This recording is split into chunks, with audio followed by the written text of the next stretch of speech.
एक गांव में राजू नाम का एक लड़का रहता था।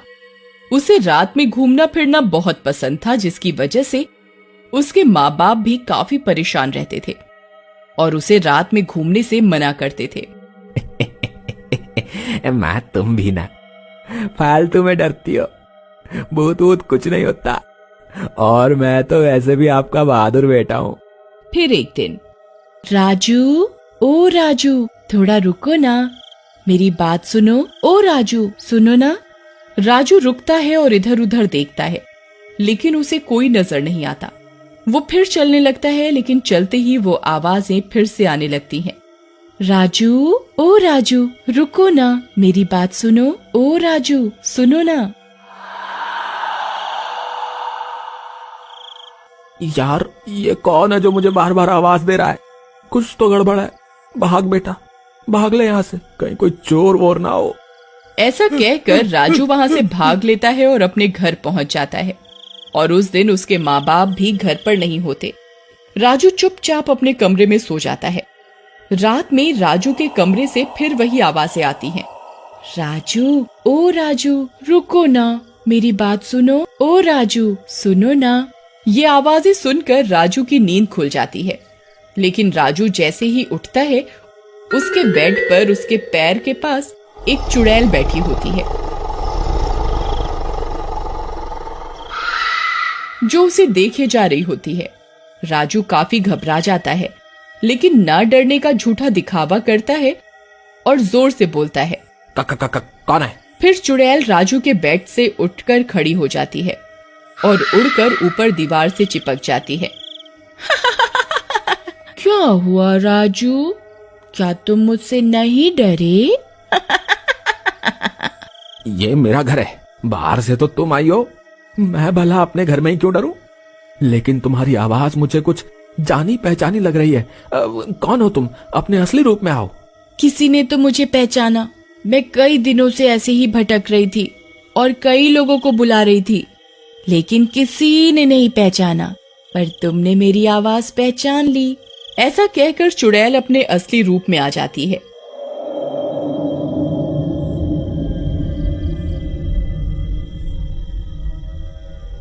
उसे देखकर राजू पहचान जाता है। अरे तुम तो कविता हो, और मेरी क्लास में पढ़ती थी ना तुम तो। है तुम्हारी यह हालत किसने की? क्या हुआ? राजू, मैं तुम्हें सारी बात बताऊंगी। कॉलेज पास करते ही मेरे माँ बाप ने मेरी शादी कर दी। कुछ दिनों तक तो सब ठीक ठाक था, लेकिन कुछ दिनों बाद उन्होंने अपने रंग दिखाने शुरू कर दिए। अरे करम चली, इतना समय हो गया, हमें परिवार का एक वारिस नहीं दे सकी। पता नहीं कौन सी मनहूस घड़ी थी जो तुझे ब्याह कर लाए थे। अरे भाग्यवान, मैंने तो तुझे और तेरे लाडले को रोका भी था कि मेरे दोस्त की लड़की से शादी कर लो, वो बहुत पैसे वाला है, दहेज से हमारा घर भर देगा। लेकिन तू और तेरा बेटा बस खूबसूरती के चक्कर में इस करम जली को उठा लाए। कविता रोने लग जाती है और रात में अपने पति सोमेश को सब बताती है। सोमेश, तुम्हें पता है, तुम्हारे माँ बाप हमारा बच्चा ना होने के कारण मुझे बहुत बुरा भला बोलते हैं। तुम उन्हें मना करो ना, अगर हमारा बच्चा नहीं हो रहा तो मेरा क्या दोष? एक तो बच्चा दे नहीं सकती, ऊपर से मेरे माँ बाप की बुराई करती है। ऐसा कहकर सोमेश कविता को वहीं लात और घूसे से पीट देता है। कविता का पूरा शरीर लहूलुहान हो जाता है, जिसके कारण वो अगले दिन सुबह नहीं उठ पाती। अरे महारानी उठेगी भी, या आज हमारा भी व्रत रखवाना है? भगवान ने शक्ल दी है बस, काम की न काज की, दुश्मन अनाज की। चल उठ। कविता जैसे तैसे उठती है और घर के काम निपटाती है। धीरे धीरे ये मार पिटाई और गाली गलौज रोज का काम हो जाता है। कविता ये सारी बातें अपनी माँ को बताती है। बेटा देखो, हम तो गरीब हैं, चाहकर भी कुछ नहीं कर सकते, फिर तेरी 2 बहनें और हैं ब्याहने को। ये कहकर कविता की माँ भी वहां से चली जाती है। अब कविता को पता चल जाता है कि उसका इस दुनिया में कोई नहीं है। उसी रात कविता के सास ससुर और सोमेश मिलकर एक योजना बनाते हैं। लेकिन पापा, ये कविता मुझे तलाक नहीं देगी। मैंने इसे इतना मार पीट लिया, लेकिन ये मुझे नहीं छोड़ती, फिर जाएगी कहाँ? इसके घर वाले भी तो भूखे नंगे, और नंगा नहाएगा क्या और निचोड़ेगा क्या? तुम दोनों यहाँ बैठे बैठे बातें बनाओ बस। मैं ही कुछ करती हूँ। इसके बाद सोमेश की माँ उठती है और कविता को उसके बालों से पकड़कर किचन में ले जाती है। माँ ये क्या कर रही हो? प्लीज छोड़ो। माँ मुझे दर्द हो रहा है। ओ छोड़ो। तब तक सोमेश और उसका बाप भी वहां आ जाते हैं। माँ ये क्या कर रही हो? चुप करनी खट्टू, किसी काम का नहीं है। चुपचाप एक कोने में खड़ा रह। ऐसा कहकर सोमेश की माँ कविता के ऊपर एक बोतल से पेट्रोल डालकर आग लगा देती है। भगवान के लिए छोड़ दो मुझे। सोमेश बचाओ मुझे बहुत दर्द हो रहा है। लेकिन सोमेश उसकी एक नहीं सुनता और थोड़ी ही देर में कविता का कंकाल उन तीनों के सामने पड़ा होता है।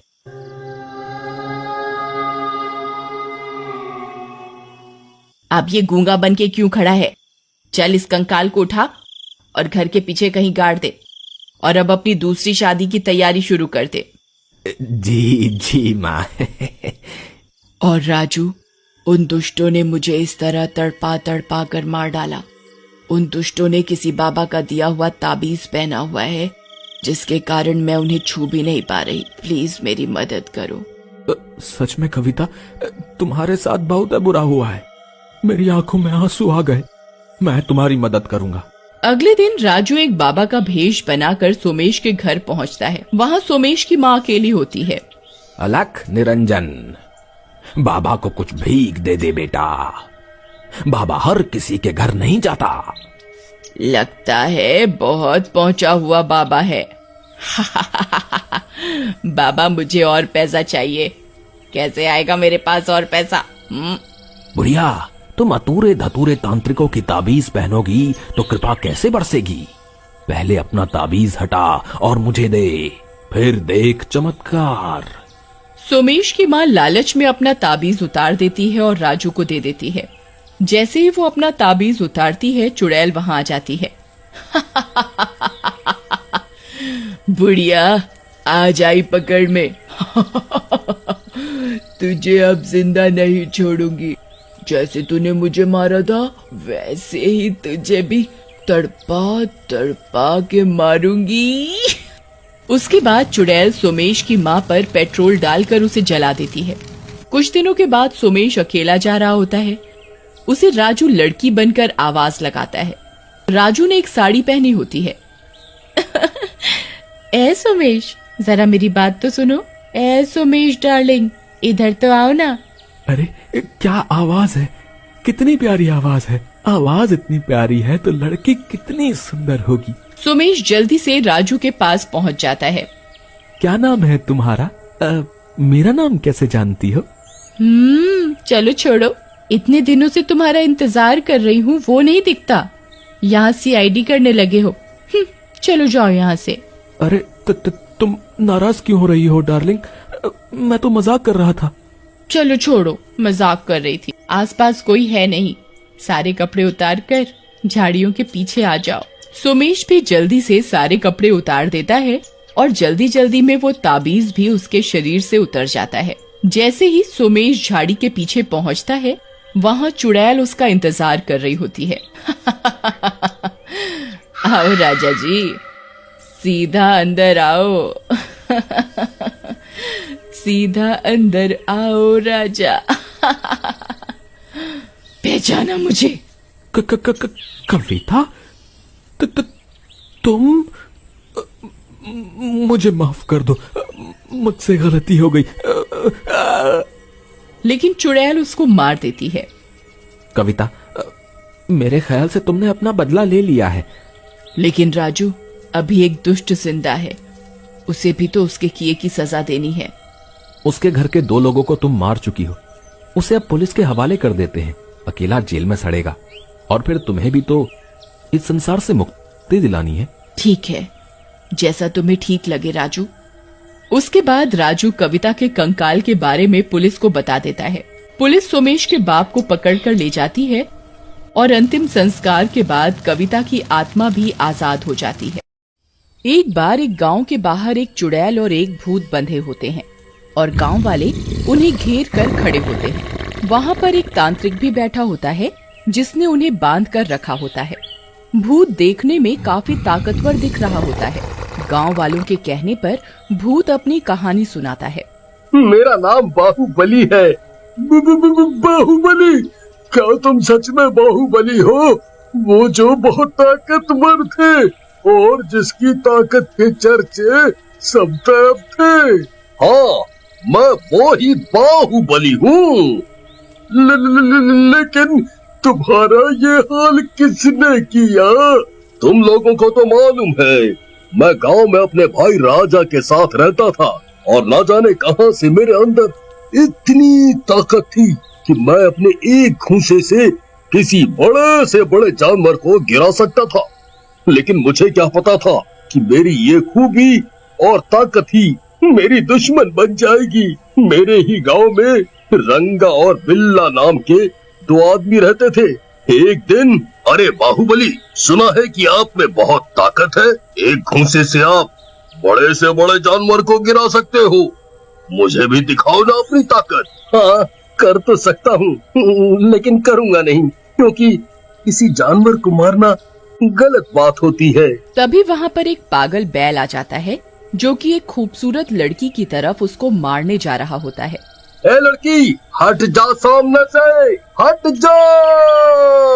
लेकिन शायद लड़की को सुनाई नहीं देता और वो नहीं हटती। सांड उस लड़की की तरफ तेजी से जा रहा होता है। तभी बीच में बाहुबली आ जाता है। बाहुबली सांड को उसकी सींगों से पकड़ लेता है। अरे अरे, रुक जा सांड, रुक जा, किससे मरेगा, रुक। लेकिन सांड नहीं रुकता। इस पर बाहुबली को गुस्सा आता है और वो सांड को एक जोर का घूंसा मारता है। सांड नीचे गिर जाता है। ये दृश्य देखकर सारे गांव वाले बाहुबली को घेर लेते हैं। अरे वाह बाहुबली, तुम तो सच में बहुत बलशाली हो। एक ही घूंसे में सांड को गिरा दिया। सभी लोग बाहुबली की वाहवाही कर रहे होते हैं कि तभी वो लड़की वहाँ आ जाती है। उसे देखकर बाहुबली उसे देखता ही रह जाता है।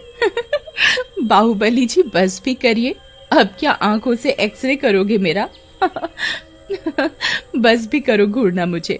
जी जी जी जी, जी नहीं, कुछ नहीं, वो तो मैं, ये तो ऐसे ही।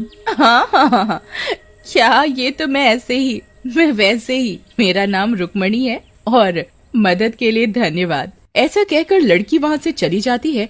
लेकिन बाहुबली को उस लड़की से प्यार हो जाता है। अरे बिल्ला, क्या लड़की है यार, मुझे तो लगता है इससे प्यार हो गया है भाई। बाहुबली का दम निकालने वाले भी हैं इस दुनिया में। लेकिन भाई, ये जमींदार की लड़की है, जरा सोच समझ कर इश्क करना। लेकिन बाहुबली बिल्ला की नसीहत पर कोई ध्यान नहीं देता और अगले दिन जब रुक्मणी कॉलेज जा रही होती है तो उसे रोक लेता है। रुक्मणी, मेरी बात सुनो, मैं तुमसे कुछ कहना चाहता हूँ। मेरी बात सुनो, मुझे लगता है तुमसे प्यार करने लगा हूँ। अच्छा, ये तो हर लड़का ही कहता रहता है। तुम्हें पता है मेरे पिताजी कौन है? अगर उन्हें पता चल गया तो तुम्हारी सारी आशिकी निकाल देंगे।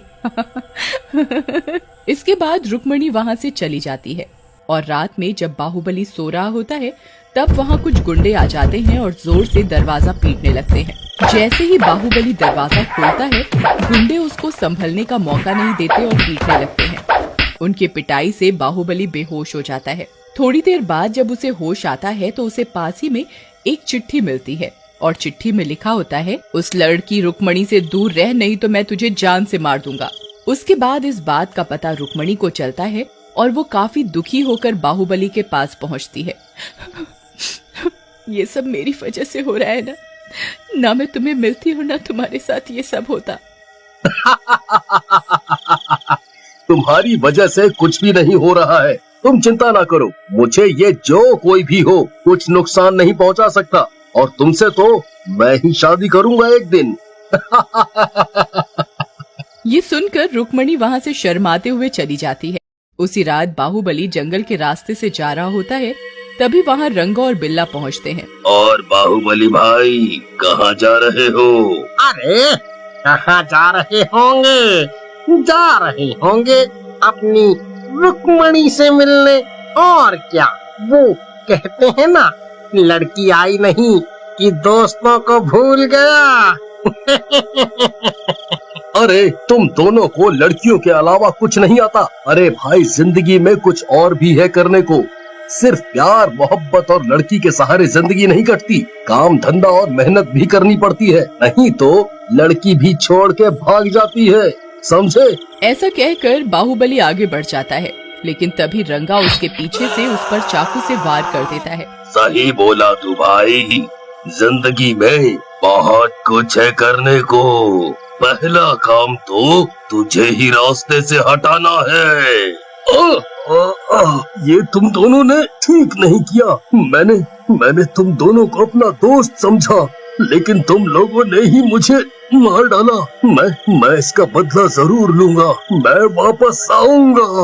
रंगा और बिल्ला बाहुबली को मारने के बाद रुक्मणी के पास जाते हैं और उसे बाहुबली की मौत के बारे में बताते हैं। ये सुनकर रुक्मणी वहाँ से बाहुबली की लाश की तरफ भागने लगती है।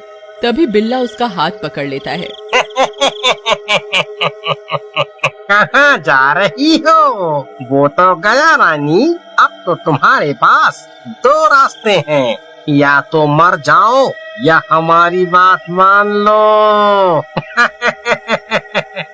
अच्छा, तो ये सब तुम दोनों का किया धरा है। मैं तुम दोनों को जिंदा नहीं छोड़ूंगी। लगता है ऐसे नहीं मानेगी, इसको समझाना पड़ेगा। ऐसा कहकर रंगा रुक्मणी को जोर से धक्का देता है। रुक्मणी नीचे गिर जाती है और धक्के की वजह से वहीं मर जाती है। अरे बाप रे, लगता है ये मर गई है। अब क्या करें? अगर इसके बाप को पता चला तो वो हमें मार देगा। तभी वहाँ बाहुबली का भाई राजा आ जाता है। बहुत बाहुबली करती थी।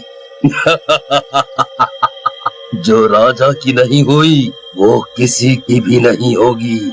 और मेरे दोनों दोस्तों, तुम दोनों ने मेरी सच्ची दोस्ती निभाई है। इसके बाद तीनों वहाँ से चले जाते हैं। उधर मरने के बाद बाहुबली और रुक्मणी भूत और चुड़ैल बन जाते हैं। फिर एक दिन जब रंगा और बिल्ला अपने घर में सो रहे होते हैं। रंगा, ओ रंगा। अरे मर गया रे।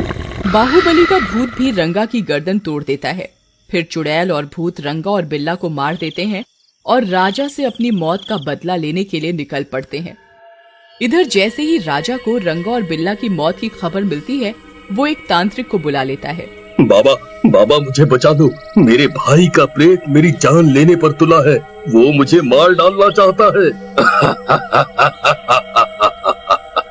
मेरे रहते तुझे कोई चुड़ैल या भूत छू नहीं सकता। तू डर मत।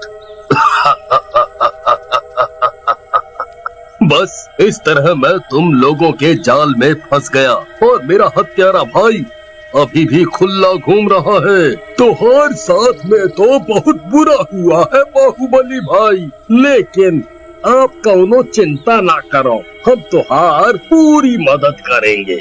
हो तांत्रिक जी, इन दोनों को आजाद कर दीजिए। अरे नहीं, हम इनके भाई से पैसे लिए हैं उनकी जान बचाने के लिए। देखो तांत्रिक, सीधे से हमारी बात मान लो और इन दोनों को आजाद कर दो, नहीं तो तुम्हारी जान कौन बचाएगा हमसे।